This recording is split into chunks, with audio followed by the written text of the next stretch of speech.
Hello students, कैसे हैं आप लोग। आज हम नया टॉपिक स्टार्ट करेंगे, दैट इज़ रेस्पिरेशन। अभी तक आपने खाना बनाना सीखा, किसमें? फोटोसिंथेसिस में। कैसे प्लांट्स प्रिपेयर करते हैं, फिर खाना खाना सीखा, किसमें? डाइजेस्टिव सिस्टम में। कैसे हम हमारी बॉडी के अंदर खाना खाते हैं, खाना कैसे पहुंचता है, फूड कैसे हमारे बॉडी के सेल्स तक जाता है, हम कैसे फूड को डाइजेस्ट करते हैं, सेल्स के अंदर एब्जॉर्ब होता है। अब हम पढ़ेंगे कैसे उससे एनर्जी मिलती है। क्या खाने को सिर्फ खाना काफ़ी है, सिर्फ फूड को बॉडी के अंदर तक पहुंचाना काफ़ी है, या उससे एनर्जी का भी प्रोडक्शन करना है? एनर्जी प्रोडक्शन करना भी है। रेस्पिरेशन कई बार बच्चों से पूछा जाता है, बेटा व्हाट इज रेस्पिरेशन? तो बच्चे बोलते हैं सर सांस लेना। रेस्पिरेशन मतलब सांस लेना। क्या वास्तव में रेस्पिरेशन का मतलब सांस लेना है? नहीं। क्या है रेस्पिरेशन? रेस्पिरेशन एक वो प्रोसेस है जिससे जो फूड हमारी बॉडी के अंदर एब्जॉर्ब है, जो एनिमल ऑर्गेनिज्म, किसी भी ऑर्गेनिज्म की बॉडी के अंदर जो फूड जाता है, उस फूड से एनर्जी कैसे प्रोड्यूस करेंगे, इस प्रोसेस को रेस्पिरेशन कहते हैं। बिल्कुल सिंपल वर्ड्स में मैंने आपको बताया, एनर्जी को प्रोड्यूस करने के प्रोसेस को रेस्पिरेशन कहते हैं। आप कैसे बायोलॉजी में कैसे बोलेंगे आप इसको? What is respiration? The biological process by which one can oxidise its food. Oxidise मतलब बर्न करना। One can oxidise its food with the help of oxygen which we inhale during breathing to liberate energy along with CO2 and water vapors। आप एक बार बताइए, किसी भी machine के अंदर fuel को भर देने से एनर्जी मिल जाएगी? किसी भी मशीन के अंदर फ्यूल को भर देने से एनर्जी मिल जाएगी? नहीं मिलेगी।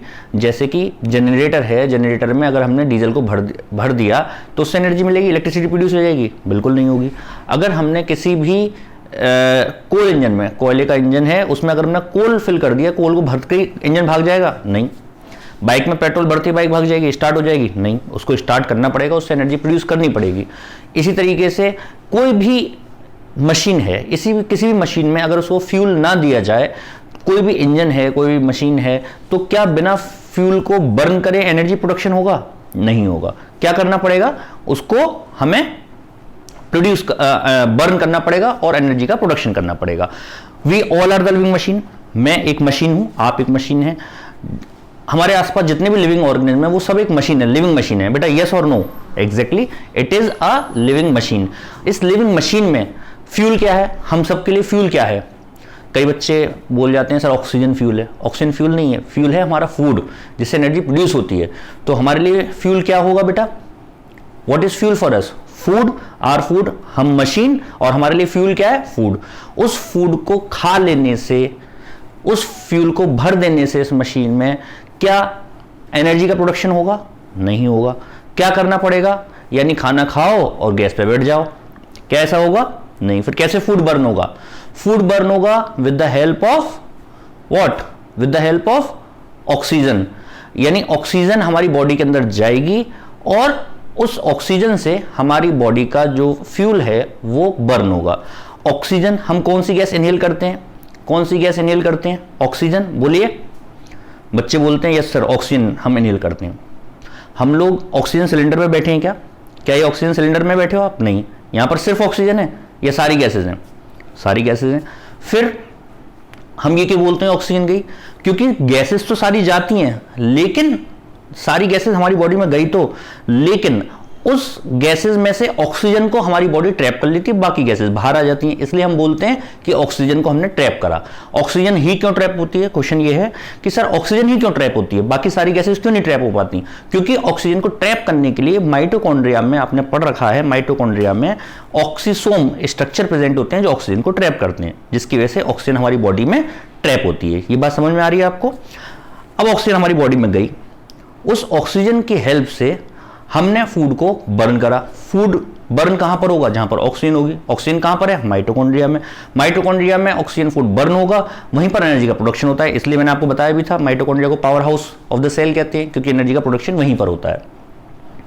अब कैसे, यानी जो फूड है, फूड एनर्जी में कैसे मिलती है? कार्बोहाइड्रेट से, ग्लूकोज से। ग्लूकोज को बर्न करेंगे, बर्न करेंगे तो एनर्जी प्रोड्यूस होगी, उसी से हमें एनर्जी मिलती है। अच्छा, किसी चीज को फ्यूल को बर्न करोगे तो धुआं निकलेगा। क्या धुआं निकलता है हमारी बॉडी से? बताइए, धुआं निकलता है? जी बिल्कुल धुआं निकलता है। कौन सा धुआं?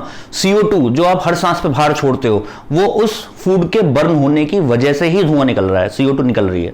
CO2 जो हम एक्सेल करते हैं, इस पूरे प्रोसेस को हम रेस्पिरेशन कहते हैं। तो कैसे बताएंगे आप? The biological process by which one can burn मतलब हमारी बॉडी के फूड को, अच्छा बर्न करेंगे तो ऑक्सीजन ऐड होगी, तो हम उसको बोल सकते हैं ऑक्सीडाइज होना, ऑक्सीडेशन होना। The biological process by which one can oxidise its food क्या? ग्लूकोज। देखिए मैं यहां पर लिखता हूं ग्लूकोज C6H12O6, ये है बेटा हमारा फ्यूल, ये है हमारा फ्यूल या फूड। इसको बर्न करना with the help of oxygen. Oxygen की हेल्प से हम क्या करेंगे? इसको बर्न करेंगे। तो अगर इसमें ऑक्सीजन ऐड होगी तो भी तो बर्न होगा। आपने बचपन में पढ़ा होगा, एक कैंडल है, जल गई, एक ग्लास इसके ऊपर ढक दिया तो बुझ गई। क्यों बुझ गई? क्योंकि इस पे ऑक्सीजन ऐड होना बंद हो गई। यानी कोई चीज कब बर्न होगी? जब उस पर ऑक्सीजन ऐड की जाएगी। तो ऑक्सीजन के ऐड होने को हम क्या बोल सकते हैं? ऑक्सीडेशन। पता ही है आपको, एडिशन ऑफ ऑक्सीजन, ऑक्सीडेशन। तो यहां पर हमने बोला ये ग्लूकोज को बर्न करना या ऑक्सीडाइज करना। जब हम बर्न करेंगे तो धुआं निकलेगा। धुआं क्या है? CO2, और साथ में क्या निकलता है? Water vapours. और वाटर वेपर्स के साथ क्या? एनर्जी का production, energy in the form of ATP। कितने ATP? 38 ATP का प्रोडक्शन होगा। ठीक है बेटा, इस बात को समझ में आ रही है बात आपको? फूड को ऑक्सीडाइज करके CO2 और वाटर वेपर के साथ एनर्जी का प्रोडक्शन करना रेस्पिरेशन कहलाता है। What is respiration? Respiration is a biological process by which one can produce energy. It is a biological process by which one can oxidize its food. One can oxidize its food to liberate energy along with CO2 and water vapors. आप चाहें तो लिख सकते हैं the biological process by which one can oxidize its food with the help of oxygen which we inhale during breathing, जो हम सांस लेते हैं during breathing to liberate energy along with CO2 and water vapors. यहां पर इस equation को balance करने के लिए हम 6CO2 plus 6H2O, 6O2, this is the balanced equation of respiration. बेटा कोई problem? This is what? Respiration. Respiration, ये तो रही आपने सबसे पहले लिखा रेस्पिरेशन की डेफिनेशन, फिर उसके बाद आप इसको ग्रीन पेन से इसको लिखकर स्क्वायर ब्रैकेट में बंद कर दीजिए। द बायोलॉजिकल प्रोसेस, फिर से रिपीट कर रहा हूं, the biological process by which one can oxidise its food with the help of oxygen which we inhale during breathing to liberate energy along with CO2 and water vapour is known as respiration. बेटा समझ में आई बात या नहीं आई? अब जो respiration है, respiration दो टाइप का होता है। हम बात कर रहे थे, इससे पहले मैं बात कर रहा था रेस्पिरेशन और ब्रीथिंग में क्या चीज है, ब्रीथिंग क्या है और रेस्पिरेशन क्या है। ब्रीथिंग है सांस लेना, intake of O2 and outlet of CO2, CO2 को छोड़ना और ऑक्सीजन को लेना, जो हम सांस ले रहे हैं, इसको हम बोलते हैं ब्रीथिंग। और रेस्पिरेशन एक सेलुलर लेवल का प्रोसेस है जो सेल के अंदर होता है। सेल के अंदर जो फूड जा चुका है उस फूड से एनर्जी के प्रोडक्शन को हम बोलते हैं रेस्पिरेशन। समझ में आया बेटा बात? रेस्पिरेशन अब दो टाइप का होता है, सब लोग जानते हैं। Respiration is of two type. देखिए, इट इज ऑफ, पहले आपने डेफिनेशन लिखी, फिर लिखा आपने it is of two types. कौन कौन से दो टाइप्स किया respiration? Number 1 aerobic respiration, and number 2 is anaerobic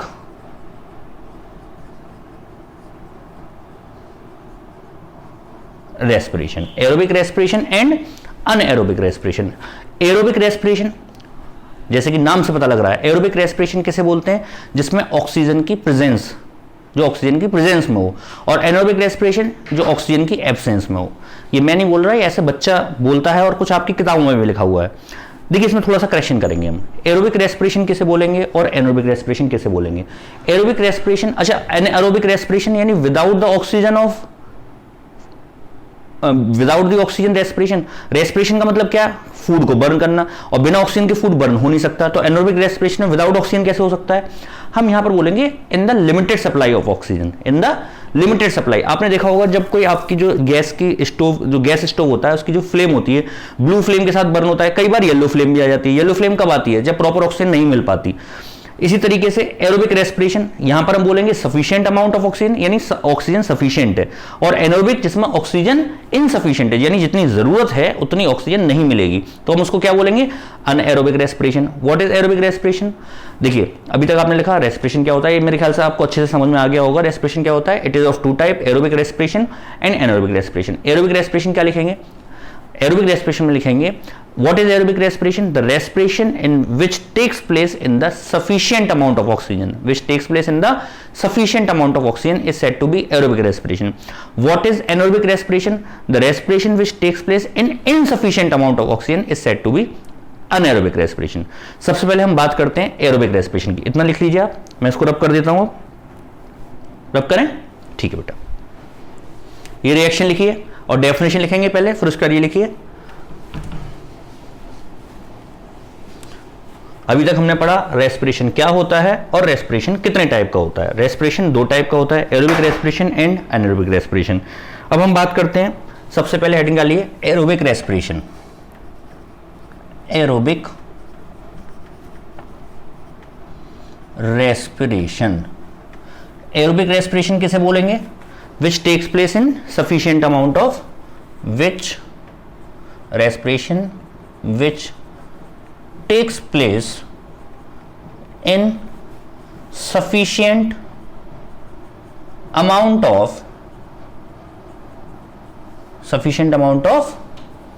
oxygen। जो ऑक्सीजन की सफिशिएंट अमाउंट में होता है उसको हम क्या बोलते हैं? Aerobic respiration. It takes place in two steps, ये दो स्टेप्स में होता है। It takes place in two steps, दो स्टेप्स में होता है। कौन कौन से हैं दो स्टेप्स? नंबर फर्स्ट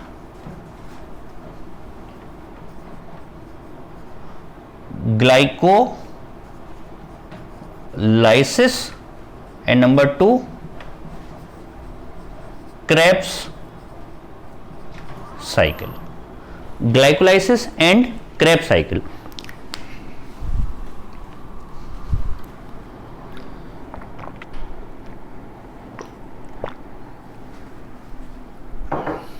देखिए बेटा, ग्लाइकोलाइसिस और क्रेब्स साइकिल, इन दो स्टेप्स में एरोबिक रेस्पिरेशन होता है। कैसे कैसे होता है? ये हम जो बात कर रहे हैं सेलुलर लेवल की बात कर रहे हैं।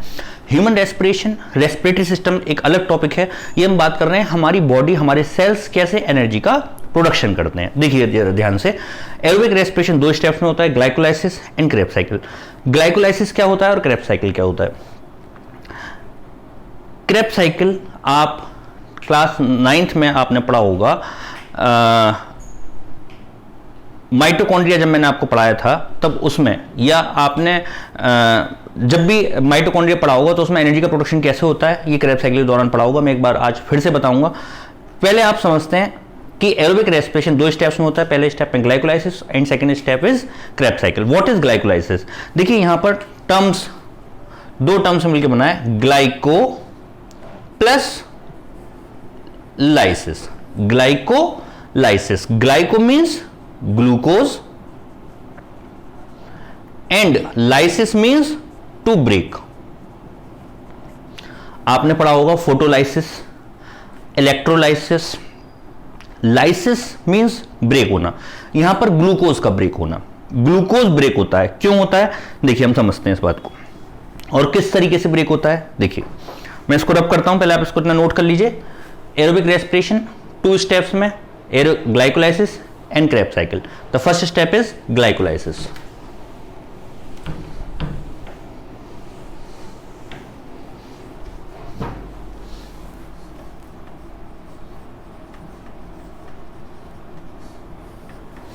ग्लाइकोलाइसिस, ग्लाइकोलाइसिस मीन्स ग्लूकोज का ब्रेक होना। देखिए हम ये समझ लेते हैं, ये जो पूरा बोर्ड है, इस पूरे बोर्ड को मैं कंसीडर कर लेता हूं सेल। हमारे बॉडी के सेल के अंदर सेल ऑर्गेनल्स भी होंगी। यहां पर है बेटा ये माइटोकॉन्ड्रिया। क्या है? माइटोकॉन्ड्रिया। और ये माइटोकॉन्ड्रिया थोड़ा इसके अंदर प्रोसेस समझाना है, इसलिए मैंने पूरे सेल में बड़ा सा माइटोकॉन्ड्रिया बना लिया। इतना बड़ा सा माइटोकॉन्ड्रिया होता तो है नहीं। और ये सेल के अंदर ये पूरा सेल है, ये बाहर साइटोप्लाज्म है, ठीक है बेटा, इसमें कोई प्रॉब्लम तो नहीं है। अच्छा, जो खाना हम खाएंगे वो कहां पर एब्जॉर्ब होगा बेटा? Whatever we eat the food it is absorb in the cytoplasm. यहां पर साइटोप्लाज्म में एब्जॉर्ब हुआ ग्लूकोज C6H12O6। अब जो ग्लूकोज है, ऐसा समझ लो आप कि ग्लूकोज आया किस लिए? एरोबिक रेस्पिरेशन के लिए। और एरोबिक रेस्पिरेशन के लिए इसने सोचा सब ऑक्सीजन मिलेगी। अब ऑक्सीजन कहां मिलेगी? सेल्स के अंदर ऑक्सीजन कहां पर होगी? पूरे सेल में फैली रहती है, एब्जॉर्ब रहती है, एक स्पेसिफिक रीजन में रहती है, एक स्पेसिफिक रीजन में रहती है। कहां पर रहती है? माइटोकॉन्ड्रिया में। माइटोकॉन्ड्रिया में आपको मालूम है mitochondria double membrane cell organelle होती है, और इसकी जो इनर मेम्ब्रेन होती है वो ऐसे फिंगर लाइक स्ट्रक्चर्स फॉर्म कर रहती है। इन फिंगर लाइक स्ट्रक्चर्स को हम क्या बोलते हैं?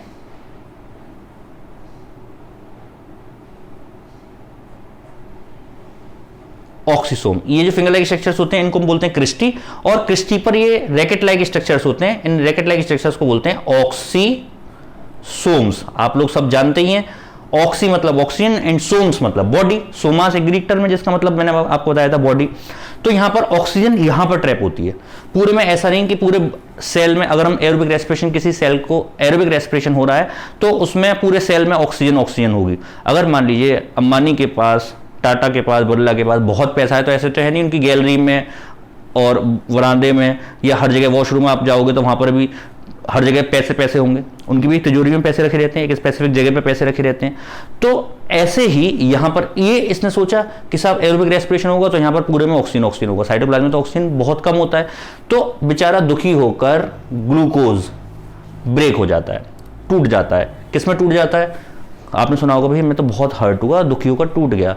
किसमें टूट गए भाई? ग्लूकोज किसमें टूट गया? ये टूटा 2 मॉलिक्यूल्स ऑफ पायरुविक एसिड में। किसमें टूटा? 2 मॉलिक्यूल ऑफ पायरुविक एसिड। और बहुत कम, कितना कम? Only 2 ATP are produced. सिर्फ 2 ATP यहां पर प्रोड्यूस्ड हुए। ये काम कहां पर हो रहा है? ये काम हो रहा है साइटोप्लाज्म में। कहां पर? साइटोप्लाज्म में। साइटोप्लाज्म में। बेटा बताइए कोई प्रॉब्लम हो तो? इसमें कोई प्रॉब्लम तो नहीं है। Glucose, this is glucose, glucose, glucose break हुआ साइटोप्लाज्म में और किस में कन्वर्ट हुआ? 2 molecule of pyruvic acid and 2 molecule of ATP। बेटा कार्बन कितने कंपाउंड, कितने कार्बन कंपाउंड है? 6 कार्बन कंपाउंड। इसमें कितने कार्बन है? 6। और ये 2 मॉलिक्यूल में बन रहा है तो इसमें कितने कार्बन होंगे? 3 कार्बन। पायरुविक एसिड का फॉर्मूला देखिए क्या होता है? COOH, एसिड है organic acid, CH3 and double bond O.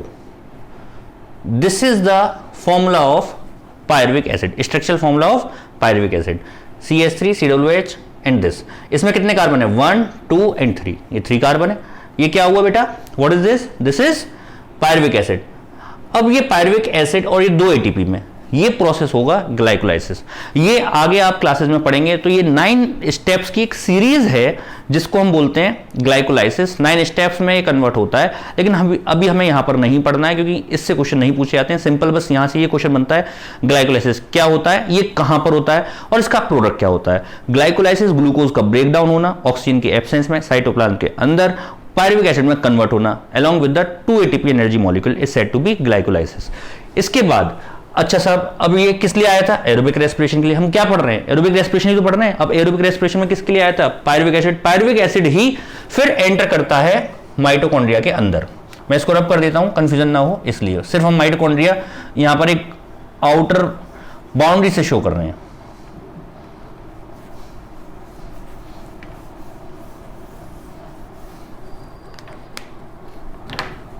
देखिए बेटा माइटोकॉन्ड्रिया, पायरुविक एसिड जब माइटोकॉन्ड्रिया के अंदर एंटर करता है तो CO2 का मॉलिक्यूल रिलीज होता है। इसको बोलते हैं डीकार्बोक्सिलेशन। क्या बोलते हैं? Decarboxylation.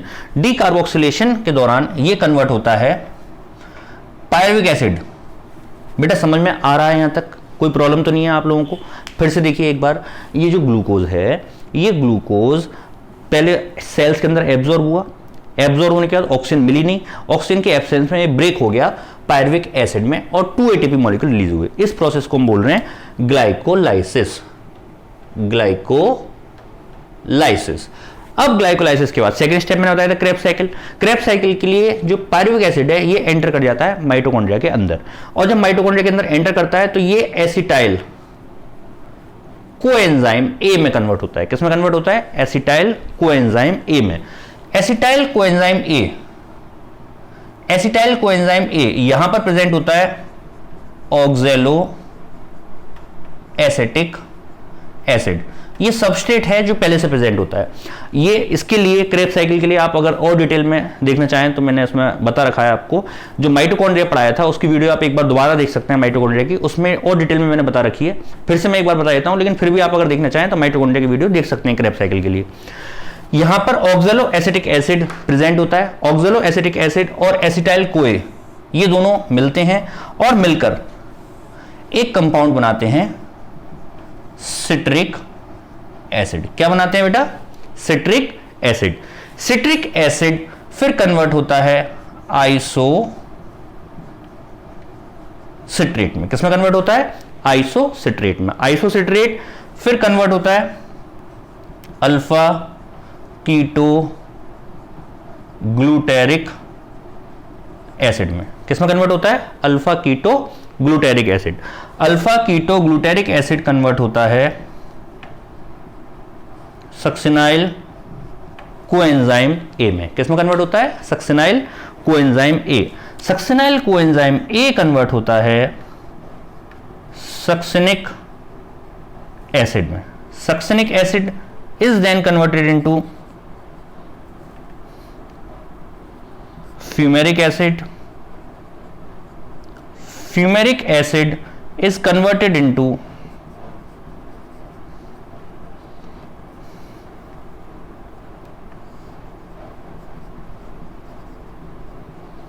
malic acid and malic acid again converted into oxaloacetic acid।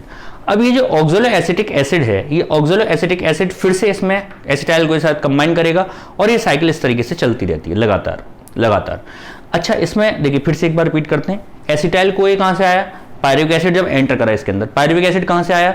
जब ग्लूकोज ब्रेक हुआ। ये ग्लाइकोलाइसिस का प्रोडक्ट है। ग्लाइकोलाइसिस पायरुविक एसिड से एसिटाइल कोए में कन्वर्ट हुआ। एसिटाइल कोए सिट्रिक एसिड में। Citric acid then converted into isocitrate. Isocitrate converted into alpha keto glutaric acid. It is succinyl CoA, succinic acid, fumaric acid, malic acid and OA oxaloacetic acid इसमें convert होगा। और ये cycle लगातार इस तरीके से चलती रहती है। ये साइकिल डिस्कवर करी हेंस क्रेब ने, इसलिए इसका नाम क्रेब्स साइकिल पड़ा। Krebs cycle. अब जो बात समझने वाली है वो ये है कि यहां पर ये जितनी भी रिएक्शंस हैं बेटा, on the basis of energy production reactions are of two types. Reaction दो टाइप की होती हैं, endothermic reaction and exothermic reaction. Endothermic reaction आप जानते हैं वो रिएक्शन जिसमें एनर्जी देनी पड़ती है, और जैसे फोटोसिंथेसिस की जो रिएक्शन है वो कैसी है? एंडोथर्मिक, जिसमें CO2 और वाटर को मिलाकर सनलाइट एनर्जी देनी पड़ रही थी, तो तभी तो ग्लूकोज बन रहा था। यहां पर उसका उल्टा है। ये दोनों रिएक्शन एक दूसरे की अपोजिट रिएक्शन है। यहां पर CO2 और ग्लूकोज जो है वो ब्रेक हो रहा है तो एनर्जी प्रोड्यूस हो रही है। तो ये रिएक्शन कैसी है? Exothermic reaction. यहां पर जितनी भी रिएक्शंस हो रही हैं ये सारी रिएक्शंस जो हैं एक्सोथर्मिक रिएक्शन है। कैसी रिएक्शन है बेटा?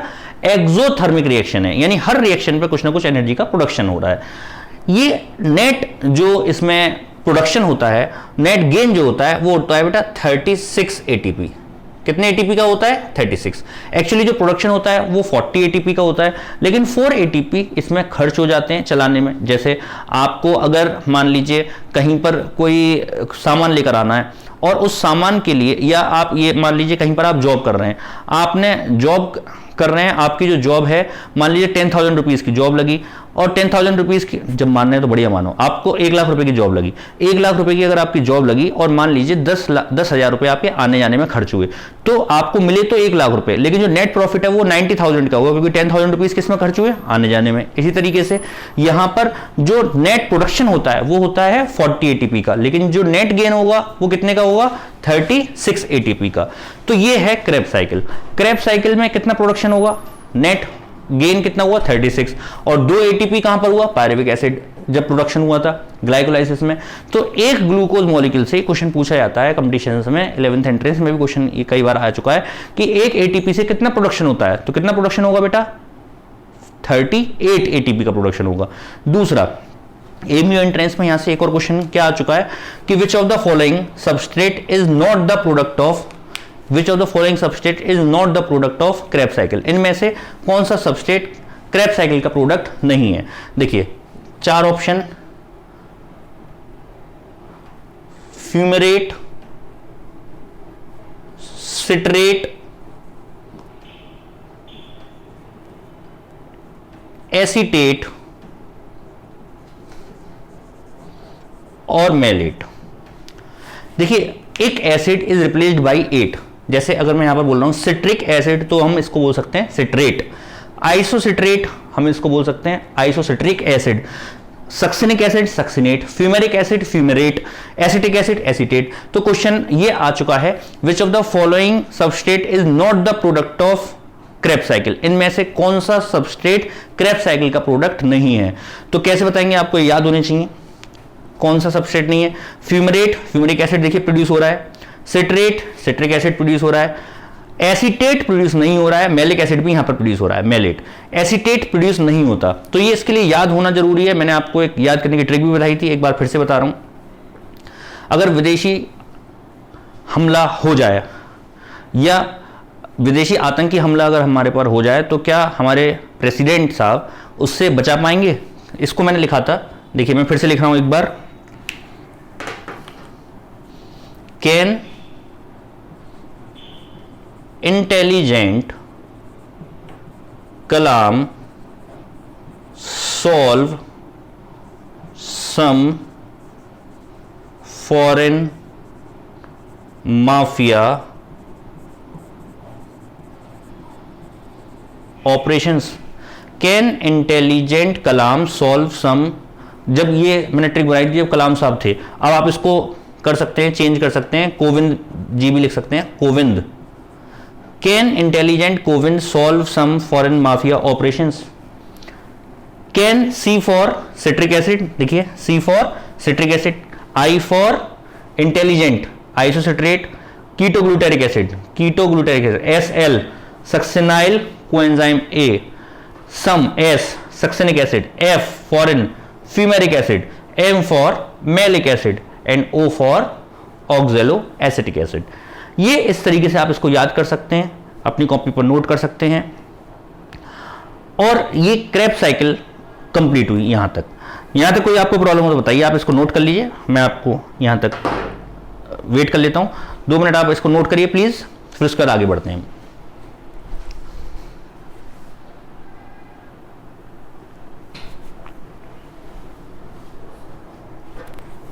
हो गया बेटा, रब कर दें उसको।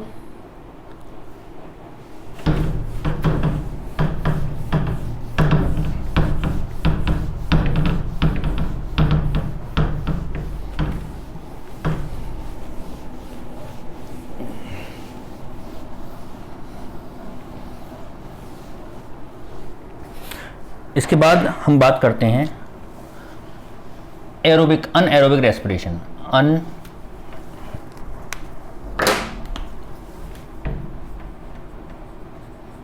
अनएरोबिक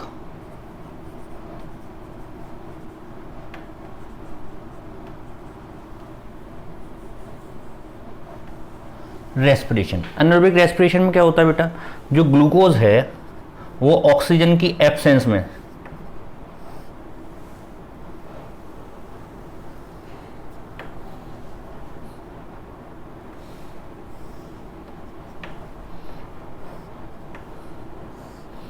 ब्रेक डाउन होता है और बहुत कम अमाउंट ऑफ एनर्जी प्रोड्यूस करता है।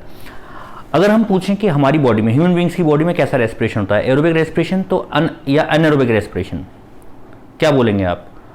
कुछ बच्चे बोलते हैं कि सर एरोबिक रेस्पिरेशन होता है, एरोबिक रेस्पिरेशन ही होता है, लेकिन कुछ सर्कमटेंसेज में, कुछ केसेस में अनएरोबिक रेस्पिरेशन भी होता है। अनएरोबिक रेस्पिरेशन कब होता है, देखिए अनएरोबिक रेस्पिरेशन किसे बोलते हैं, जब इनसफिशिएंट अमाउंट में फूड ऑक्सीडाइज हो। जैसे हमारी बॉडी को अगर प्रॉपर ऑक्सीजन मिल रही है तो रेस्पिरेशन ऐसे होगा जैसे अभी बताया, पहले ग्लाइकोलाइसिस होगी और फिर ग्लाइकोलाइसिस के बाद पायरुविक एसिड में कन्वर्ट होगा, पायरुविक एसिड क्रेब्स साइकिल में चला जाएगा।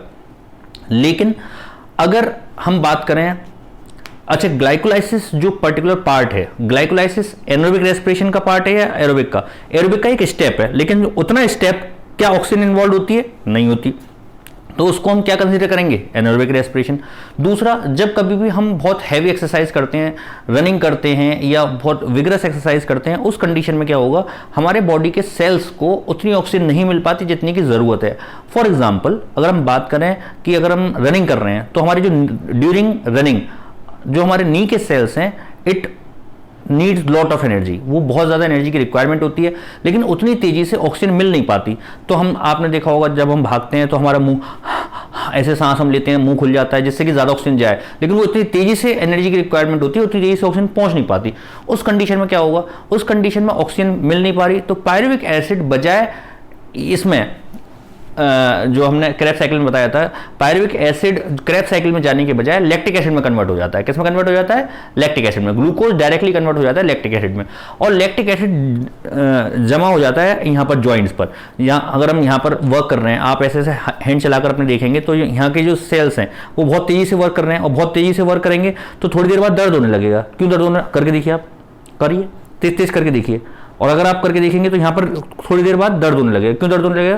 क्योंकि यहाँ पर ना जॉइंट्स पर लैक्टिक एसिड जमा हो जाता है। जब हम भागते हैं तो भागने की थोड़ी देर बाद पैर थक जाते हैं, क्योंकि जो जॉइंट्स हैं वहाँ पर लैक्टिक एसिड डिपॉजिट हो जाता है। जब लैक्टिक एसिड डिपॉजिट हो जाता है तो उस कंडीशन में क्या होगा, तो जकड़ जाएंगे और हमारे दर्द शुरू हो जाएगा।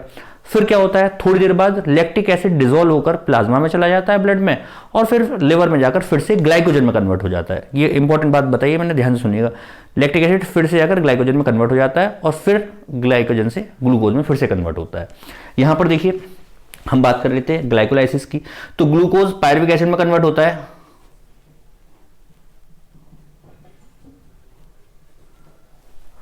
पायरुविक एसिड में कन्वर्ट होता है, पायरुविक एसिड प्लस 2 ATP। ये तो होगी ग्लाइकोलाइसिस की बात। यहां पर हम लिख देते हैं दिस इज ग्लाइकोलाइसिस। ठीक, इसके बाद ग्लूकोज ये कन्वर्ट हो जाता है किसमें? लैक्टिक एसिड में, मसल सेल्स के अंदर।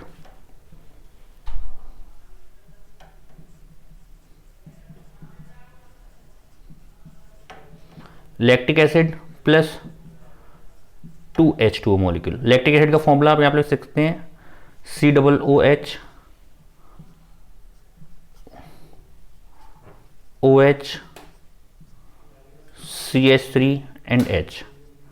This is the formula of lactic acid. This occurs in cytoplasm, in cytoplasm, और ये कहां पर होता है? इन मसल सेल्स। इसको लैक्टिक एसिड फर्मेंटेशन भी बोलते हैं। क्या बोलते हैं? Lactic acid fermentation. और दूसरा, आपने थर्ड वन आपने सुना होगा बेटा, एल्कोहलिक फर्मेंटेशन। जो पुराने टाइम में एनारोबिक जो कार्बोहाइड्रेट्स होते थे या ग्लूकोज से हम शराब बनाना, एल्कोहल बनाना, वाइन बनाना, वो कैसे करते थे? किस तरीके से करते थे कि जो एल्कोहल है, एल्कोहल ग्लूकोज को हम एक बड़े से, या ग्रेप जूस को या फ्रूट जूस को हम बड़े से घड़े में, बंद बर्तन में, एयर टाइट बर्तन में हम रखकर जमीन में दबा देते थे जिससे ऑक्सीजन ना पहुंचे। वहां पर जाइमेज इन्वर्टेज एंजाइम्स की मदद से ग्लूकोज फर्मेंट हो जाता था किसमें? एल्कोहल में। इसको ग्लूकोज या एल्कोहलिक फर्मेंटेशन बोलते हैं। देखिए, this process is said to be fermentation, और ये फर्मेंटेशन होकर किसमें कन्वर्ट होगा? Ethyl alcohol C2H5OH plus CO2 gas evolve होगी। यहां पर आप लिख सकते हैं इथाइल एल्कोहल, इथाइल एल्कोहल। तो ये तीन तरीके से एनारोबिक रेस्पिरेशन हुआ। पहला glycolysis, pyruvic acid 2 ATP, glucose in muscle cells, lactic acid 2H2O, fermentation ethyl alcohol and CO2। बताइए बेटा, यहां तक कोई प्रॉब्लम हो? इसको आप नोट कर लीजिए। This is all about anaerobic respiration. इसके बाद हम बात करते हैं human respiration in human beings. पहले आप इसको नोट कर लीजिए प्लीज।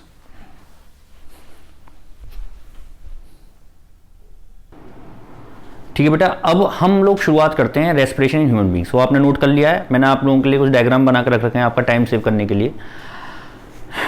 ये रेस्पिरेशन ह्यूमन बींग्स में क्या हम पढ़ेंगे इसमें? मेनली जो हम पढ़ते हैं वो पढ़ते हैं मैकेनिज्म ऑफ ब्रीथिंग, कैसे मैकेनिज्म ब्रीथिंग कैसे होती है और कैसे ह्यूमन बींग्स में ऑक्सीजन जो पूरा पाथ फॉलो करती है ऑक्सीजन और CO2 जो रेस्पिरेटरी गैसेज हैं वो कैसे फॉलो करती हैं। उसके लिए पहले हमें पढ़ना पड़ेगा human respiratory system. Human respiratory system mainly consist of, respiratory organ क्या है जो सिस्टम जिसके लिए बना हुआ है? रेस्पिरेटरी ऑर्गन है lungs. Lungs two bag like structures होते हैं जो थोरेसिक कैविटी, इस चेस्ट कैविटी को हम बोलते हैं थोरेसिक कैविटी, थोरेसिक कैविटी में प्रेजेंट होते हैं। इसकी जो कवरिंग होती है, लंग्स की जो कवरिंग होती है उसको हम बोलते हैं pleura membrane, PLEURA, pleura membrane. Pleural membrane एक बैग लाइक स्ट्रक्चर होता है। जो आउटर लेयर होती है उसको बोलते हैं पैराइटल पेरिटोनियम और पीछे वाली को बोलते हैं विसरल पेरिटोनियम। और ये विसरल प्लूरा और पैराइटल प्लूरा, इन दोनों, इसके बीच में, दोनों मेम्ब्रेन के बीच में बैग लाइक स्ट्रक्चर होता है। उसके बीच में एक फ्लूइड प्रेजेंट होता है जो इसको नरिशमेंट प्रोवाइड कराता है, लंग्स को नरिशमेंट प्रोवाइड कराता है और मोशन फ्रिक्शनलेस मूवमेंट के लिए, जैसे लंग्स पिचकते हैं फूलते हैं, पिचकते हैं फूलते हैं, तो एक्सपेंडेशन के लिए उसको मोशन फ्रिक्शनलेस मूवमेंट के लिए लुब्रिकेंट की तरह करता है। साथ में बॉयंसी प्रोवाइड कराता है। 3 फंक्शन मैंने बताए, एक तो मॉइस्ट रखता है, it keep lungs moist. Number 2, it protects the lungs by providing buoyancy और it acts as lubricant, lubricant की तरह एक्ट करता है। मैंने क्या बताया? 2 लंग्स होते हैं, दोनों लंग्स थोड़े से कैविटी में प्रेजेंट होते हैं जो दोनों तरफ से प्रोटेक्ट करे रहते हैं लंग्स को। अच्छा, जो राइट लंग होता है, right lung is larger than the left lung और स्लाइटली अबव, ऊपर की तरफ भी होता है। राइट लंग थोड़ा सा ऊपर की तरफ होता है, अबव की तरफ होता है, ऊपर की खिसका। क्यों? क्योंकि राइट में यहाँ पर आता है बेटा लिवर, बड़े लिवर की वजह से यहाँ पर लंग्स को ऊपर होना पड़ता है। अच्छा, लिवर की वजह से डिजाइन खराब है बेचारा, जो लेफ्ट लंग है उसमें एक नॉच आती है, डिप्रेशन आता है, जिसकी वजह से वो जो लिवर का नोब आ रही है वो उसमें इंसर्ट होती है। अच्छा, जो बीच का जो पार्ट होता है, इस पार्ट को, दोनों लंग्स के बीच में जहाँ पर स्टर्नम, चेस्ट बोन आती है, उसको बोलते हैं मीडिया स्टर्नम, जिसमें हार्ट भी इंक्लूड होता है। देखिए मैंने यहाँ पर डायग्राम बना रखा है, ये पूरा ह्यूमन रेस्पिरेटरी सिस्टम है। ये नॉस्ट्रिल, नोज हम जिसकी बात करते हैं, this is nose and nostrils. Upper जो चैम्बर है, ये वाला जो पार्ट है, इसको हम बोलते हैं नेसल चैम्बर। क्या बोलते हैं बेटा? Nasal chamber, this is nasal chamber. This is mouth और you can say buccal cavity, mouth and you can say buccal cavity, this is buccal cavity. बेटा यहां से आपने देखा होगा जो एक कॉमन पाथ होता है हमारे माउथ का और फूड पाइप का और विंड पाइप का, यहां पर ये तो बक्कल कैविटी तो कॉमन है। इसके बाद यहां पर सांस की नली भी जा रही है और खाने की नली भी जा रही है, फूड पाइप भी जा रहा है और विंड पाइप भी जा रहा है। तो फूड पाइप और विंड पाइप, इन दोनों में ही, फूड पाइप में और विंड पाइप में, यहां तक तो अलग अलग है, लेकिन यहां तक जो कॉमन पाथ है जहां पर दोनों चीजें कॉमन है उसको बोलते हैं फेरिंग्स। क्या बोलते हैं बेटा? This particular part is said to be pharynx. ये वाला जो पार्ट है इसको हम बोल रहे हैं फेरिंग्स, फेरिंग्स। अब जो फेरिंग्स है, फेरिंग्स को हम 3 पार्ट्स में डिवाइड करते हैं। कौन कौन सा? सबसे पहले जो नोज के पास जो पार्ट है उसको हम बोल रहे हैं बेटा नेसोफेरिंग। क्या बोल रहे हैं? नेसोफेरिंग्स। उसके बाद जो माउथ वाला जो पार्ट है, माउथ के पार्ट जो पार्ट है उसको हम बोल रहे हैं ओरोफेरिंग्स। और यहां पर नेक में आपने पढ़ा होगा स्ट्रक्चर जिसको हम वॉइस बॉक्स बोलते हैं, जो उभरा हुआ होता है, मेल्स में प्रोमिनेंट होता है, इसको हम बोलते हैं यहां पर लैरिंग्स। और लैरिंग्स के पार्ट, जो फेरिंग्स का पार्ट है उसको हम बोलते हैं laryngopharynx, laryngopharynx, this is laryngopharynx. Nostrils, nasal chamber, this is nasopharynx जो नोज के पास है, oropharynx, laryngopharynx, this is buccal cavity और you can say mouth. This particular part is said to be larynx. क्या बोलते हैं बेटा इसको? लैरिंग्स या वॉइस बॉक्स या एडम्स एप्पल। इसके बाद ये जो ट्यूबुलर स्ट्रक्चर है जिससे ऑक्सीजन अंदर जाती है, अंदर जा रही है लंग्स में, इस स्ट्रक्चर को हम बोल रहे हैं ट्रेकिया। क्या किया बेटा? ट्रेकिया। ट्रेकिया और विंड पाइप, ट्रेकिया और विंड पाइप।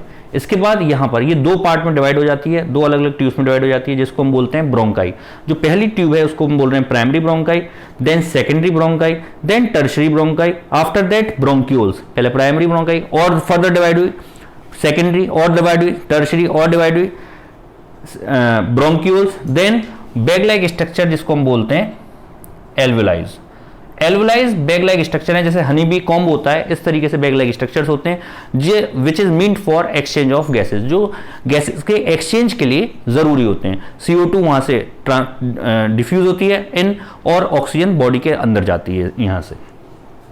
यहां पर मैंने लंग्स का स्ट्रक्चर लेबल कर रखा है, ये देखिए, जो पैराइटल लेयर, एक है पैराइटल लेयर जो पीछे की तरफ लेयर है, पैराइटल लेयर, पैराइटल प्लूरा, और यहां पर लिख रखा है विसरल प्लूरा। विसरल मतलब आउटर लेयर। ये यहां पर जो लेफ्ट लंग है, लेफ्ट लंग में बेटा 3 लोब्स होते हैं, और राइट लंग में 2 लोब्स। इधर देखिए, यहाँ सॉरी, राइट लंग में 3 लोब्स और लेफ्ट लंग में 2 लोब्स। राइट लंग मैंने आपको बताया था साइज में बड़ा होता है, इसमें 3 लोब्स होते हैं, और इसमें लेफ्ट लंग में 2 लोब्स होते हैं।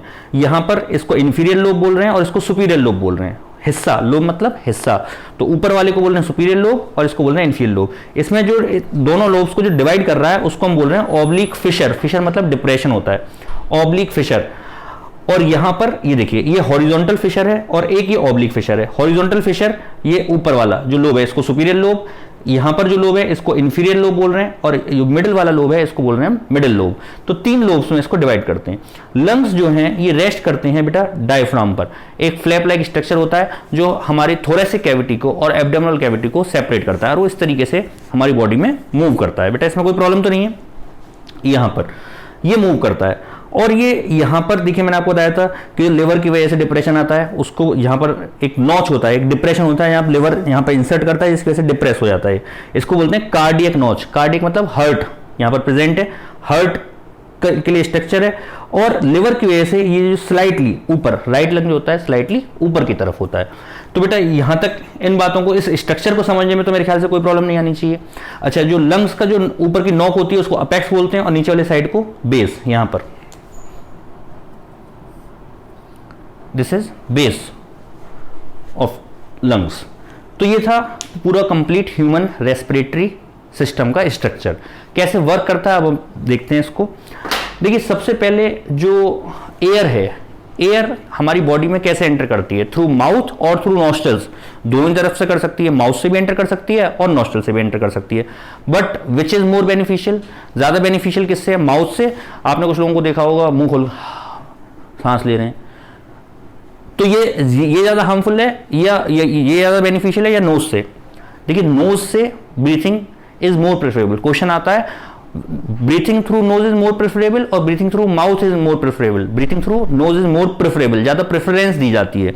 क्यों दी जाती है, गिव मी 3 रीजंस। क्वेश्चन आता है गिव 3 रीजंस। तो 3 रीजंस क्या क्या है कि नोज से ब्रीथिंग क्यों होती है। नंबर 1, सबसे पहली बात क्या है कि नोज के अंदर हेयर्स प्रेजेंट होते हैं, नॉस्ट्रल्स यहां पर हेयर्स प्रेजेंट होते हैं। जब एयर अंदर जाती है तो वो फिल्टर होकर एयर को अंदर पहुंचाती है, एयर फिल्टर होकर अंदर पहुंचाती है, जो फैसिलिटी माउथ में नहीं है। डस्ट पार्टिकल्स वगैरह हेयर की वजह से यहीं पर रह जाते हैं। नंबर 2, नोज यहां पर म्यूकस मेम्ब्रेन प्रेजेंट होती है, नेसल चैम्बर के अंदर की जो मेम्ब्रेन होती है वो चिपचिपा सब्सटेंस, म्यूकस सब्सटेंस सिक्रीट करती है, जो जितने भी डस्ट पार्टिकल्स होते हैं, माइक्रो ऑर्गेनिज्म होते हैं, उनको चिपका लेती है अपने अंदर से। जब चिपका लेती है तो क्या होगा, अंदर क्लीन जाएगी एयर, फ्यूल क्लियर पाथ होगा उसका। तीसरा, यहां पर ये जो नेसल चैम्बर है, एयर कंडीशनर बोलते हैं इसको, एयर कंडीशनर की तरह एक्ट करती है, क्योंकि ये जब एयर यहां देखो माउथ से आएगी तो डायरेक्टली यहां मुंह खोल लो, डायरेक्ट पहुंचेगी, और नोज के थ्रू जाएगी तो फ्रिक्शन होता हुआ जाएगा, यहां से फ्रिक्शन होगा फिर अंदर की तरफ जाएगा, फिर फ्रिक्शन होगा फिर अंदर की तरफ जाएगा। तो जो फ्रिक्शन होने की वजह से टेम्परेचर बढ़ता है, जिसकी वजह से जो माइक्रो ऑर्गेनिज्म पर्टिकुलर टेम्परेचर पर प्रेजेंट होते हैं वो किल हो जाते हैं।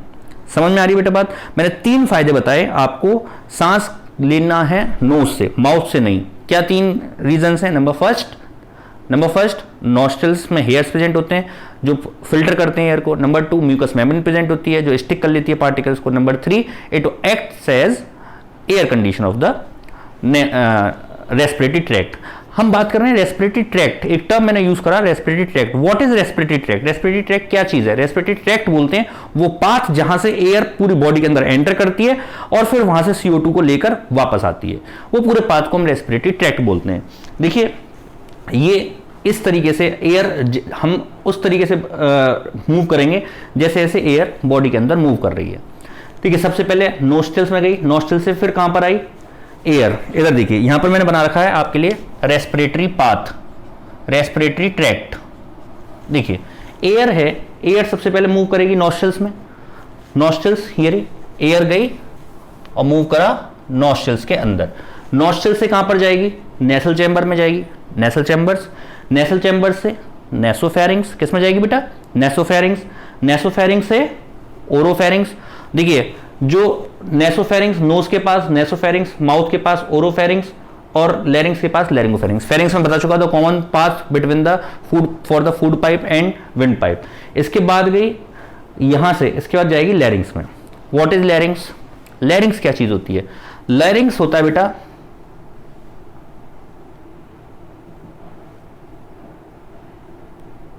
Voice box. वॉइस बॉक्स भी बोलते हैं क्योंकि यहां पर साउंड प्रोड्यूस होती है। बचपन में आपने चैप्टर पढ़ा होगा साउंड। साउंड में ये बताया जाता है साउंड तब तक प्रोड्यूस नहीं होती जब तक कि वाइब्रेशन नहीं होता। जैसे तबले की मेम्ब्रेन, उसको वाइब्रेट करेंगे, प्रेस करेंगे तभी तो साउंड प्रोड्यूस होगी। गिटार की स्ट्रिंग बजाएंगे तभी, या वायलिन होगा या कुछ भी, अगर कोई मेम्ब्रेन होगी तभी तो उसको हम मेम्ब्रेन को या किसी चीज़ को वाइब्रेशन होगा पार्टिकल्स में, तभी साउंड प्रोड्यूस होगी। यहाँ पर क्या होता है, गिटार की तरह ही दो कॉर्ड लाइक स्ट्रक्चर्स प्रेजेंट होते हैं, ऐसे फ्लैप लाइक स्ट्रक्चर्स प्रेजेंट होते हैं, कॉर्ड लाइक स्ट्रक्चर्स। ये कॉर्ड लाइक स्ट्रक्चर्स वाइब्रेट करते हैं और तब साउंड प्रोड्यूस होती है। वाइब्रेट करते हैं और साउंड प्रोड्यूस होती है। मैं ये पूछना चाहता हूं कि यहां पर बेटा कोई तानसेन तो बैठे नहीं रहे कि जो बजा रहे हो उसको तब साउंड प्रोड्यूस हो रही हो।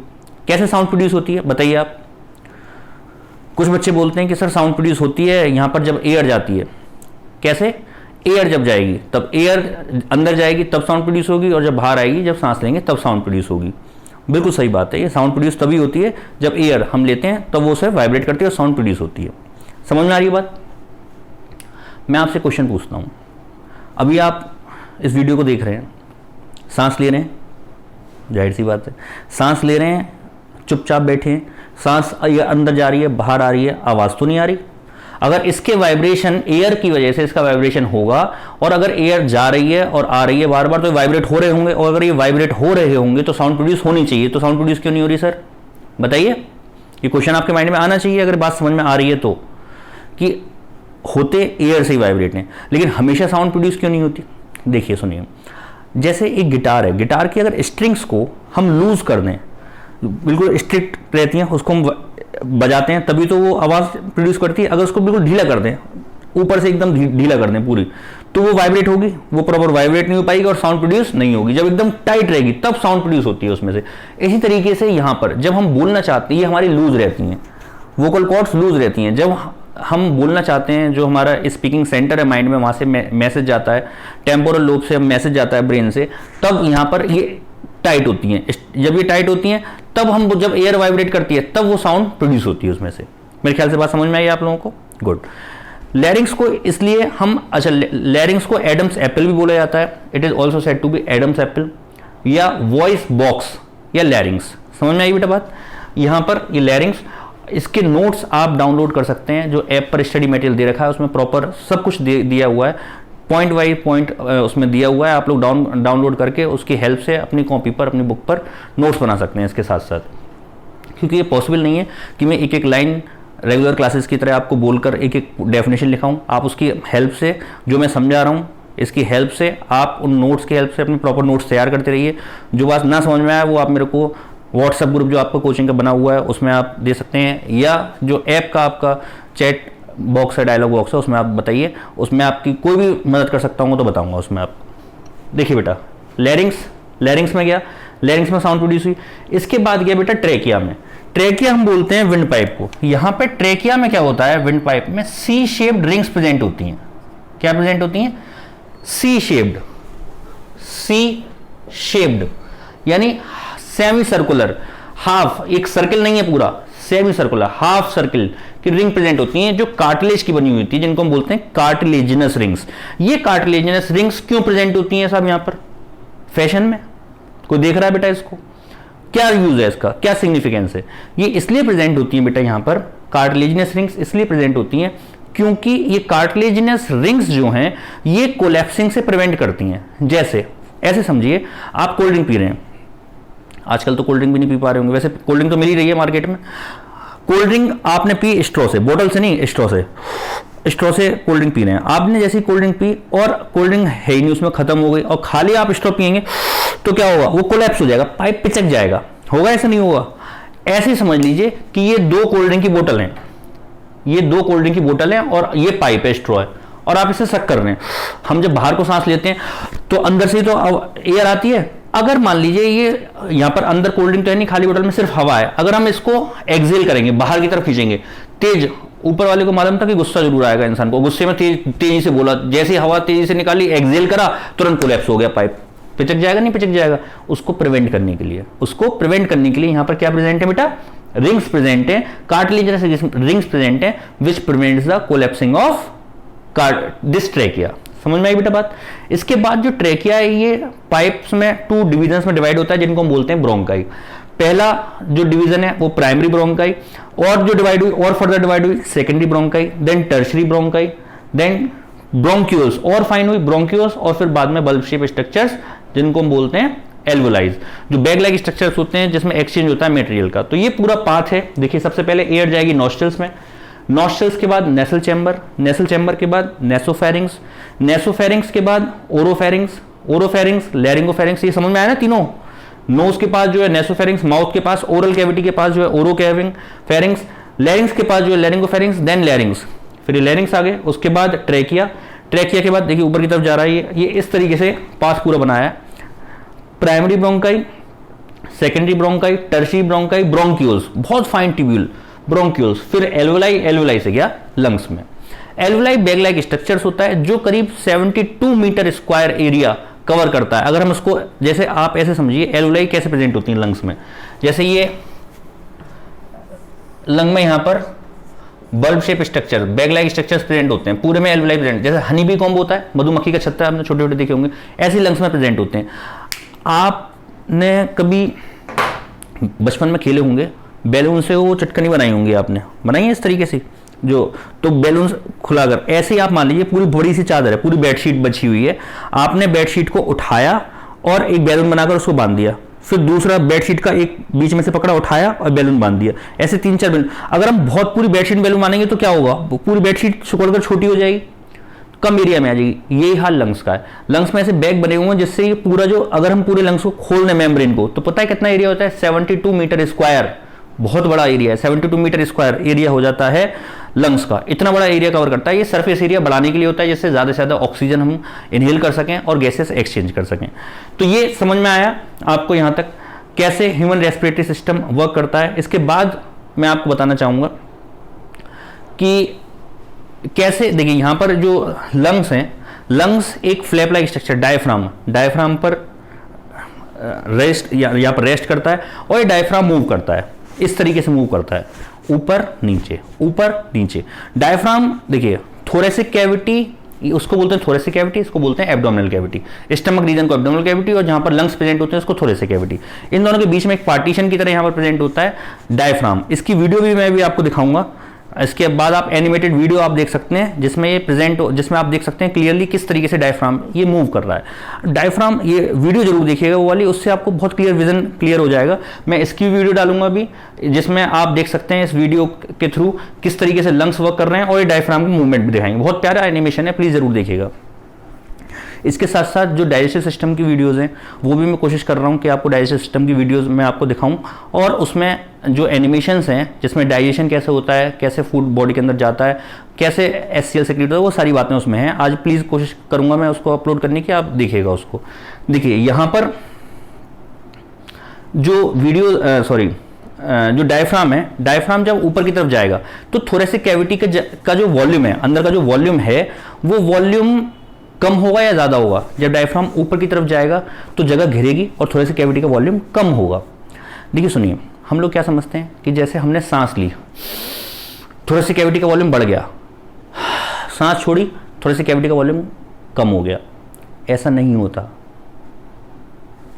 ऐसा ही तो हो रहा है। देखिए फिर से, सांस ली, थोरेसिक कैविटी का वॉल्यूम बढ़ गया, सांस छोड़ी, ये कम हो गया।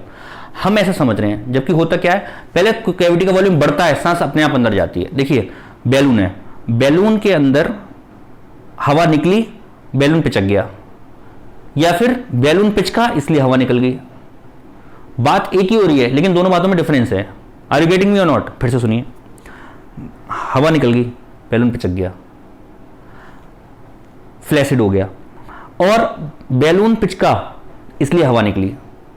यानी मैं क्या बोल रहा हूं, हवा अंदर गई इसलिए चेस्ट कैविटी बड़ी हुई न, पहले चेस्ट कैविटी बड़ी हुई इसलिए हवा अंदर गई। मैं समझाता हूं। यह है मैकेनिज्म ऑफ ब्रीथिंग, इनहेलेशन और एक्सहेलेशन। मैकेनिज्म ऑफ ब्रीथिंग जो है ये 2 स्टेप्स में होता है, इनहेलेशन और एक्सहेलेशन। इनहेलेशन मतलब इनहेल करना, ऑक्सीजन को अंदर लेना, और एक्सहेलेशन मतलब एयर को बाहर छोड़ना, CO2 को बाहर छोड़ना। इनहेलेशन में क्या होता है, देखिए डायफ्राम रेस्ट कंडीशन में इस तरीके से होता है। कहां पर होता है, इस तरीके से चेस्ट दोनों कैविटी में प्रेजेंट होता है। ये ऊपर नीचे ऐसे मूव करता है, यहां का एक वॉल्यूम होगा थोड़े चेस्ट कैविटी का, और जब ये ऊपर की तरफ मूव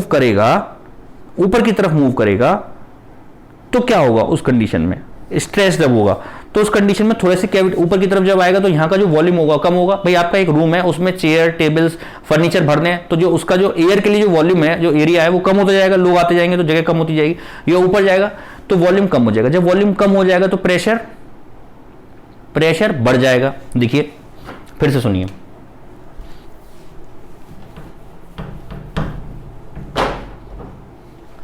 भाई ये एक ट्यूब है, इसका एरिया है ठीक, यहां पर एरिया A1 है और यहां पर एरिया A2 है, कोई प्रॉब्लम, एरिया A1 और A2, यहां पर एरिया A1 A2, तो जो प्रेशर होगा यहां पर P1 है और यहां पर P2 है। एरिया A1 है तो प्रेशर ज्यादा होगा या कम होगा, ज्यादा होगा, कम होगा। अगर एरिया A2 यानी अगर हम एरिया कम कर दें तो प्रेशर क्या होगा, बढ़ जाएगा। जितना एरिया कम होगा उतना प्रेशर ज्यादा होगा। जब पानी आप लगाते हैं, पौधों में पानी लगा रहे हैं और आगे से आप फिंगर लगा लें ऐसे पाइप पर, तो प्रेशर बढ़ जाता नहीं बढ़ जाता, यानी वॉल्यूम कम होने पर प्रेशर बढ़ जाएगा एयर का। इसी तरीके से जब यहां पर ऊपर की तरफ जब डायफ्राम जाएगा तो यहां का जो वॉल्यूम है वो कम हो जाएगा, जगह घट जाएगी। जब वॉल्यूम कम होगा तो अंदर का जो प्रेशर है, अंदर का प्रेशर कम हो जाएगा, अंदर का प्रेशर बढ़ जाएगा। वॉल्यूम कम हुआ तो प्रेशर बढ़ गया। किसके कंपैरिजन में बात कर रहा हूं, बढ़ गया, बाहर की एयर के कंपैरिजन में। जो बाहर एयर है, पहले अंदर का प्रेशर बाहर का प्रेशर बराबर है, लेकिन जैसे ही डायफ्राम ऊपर की तरफ आएगा अंदर का प्रेशर बढ़ गया। अंदर का प्रेशर जैसे बढ़ेगा, बाहर प्रेशर कम और अंदर प्रेशर ज्यादा, तो ज्यादा से कम की तरफ एयर आएगी बाहर की तरफ, और ऐसे होगा एक्सहेलेशन। क्या होगा बेटा, एक्सहेलेशन बाहर की तरफ। और जब डायफ्राम रिलैक्स होगा तो डायफ्राम ऐसे नीचे की तरफ जाएगा। जैसे नीचे की तरफ जाएगा थोड़े से कैविटी का वॉल्यूम बढ़ जाएगा, और जैसी वॉल्यूम बढ़ेगा अंदर का प्रेशर कम हो जाएगा। अंदर का प्रेशर कम होगा बाहर के कंपैरिजन में, बाहर का प्रेशर ज्यादा अंदर का प्रेशर कम, तो बाहर से अंदर की तरफ फिर से एयर आएगी। बात समझ में आई या नहीं आई? नहीं आई हो तो आप एक बार रिपीट कर सकते, फिर से सुन सकते हैं जो मैंने बोला। मैं फिर से एक बार और रिपीट कर देता हूं। तो यहां पर डायफ्राम ऊपर गया, थोड़े से कैविटी का वॉल्यूम कम हुआ, तो प्रेशर बढ़ा। जैसे प्रेशर बढ़ेगा किसके कंपैरिजन में, बाहर के एयर के कंपैरिजन में, अंदर प्रेशर ज्यादा बाहर प्रेशर कम, अंदर से बाहर एयर आएगी, उसको बोलेंगे एक्सहेलेशन। डायफ्राम नीचे जाएगा, थोड़े से कैविटी का वॉल्यूम बढ़ेगा, जैसे वॉल्यूम बढ़ेगा प्रेशर अंदर का कम होगा, अंदर का प्रेशर कम, बाहर का प्रेशर ज्यादा, और बाहर से एयर अंदर आएगी, इसको बोलते हैं इनहेलेशन।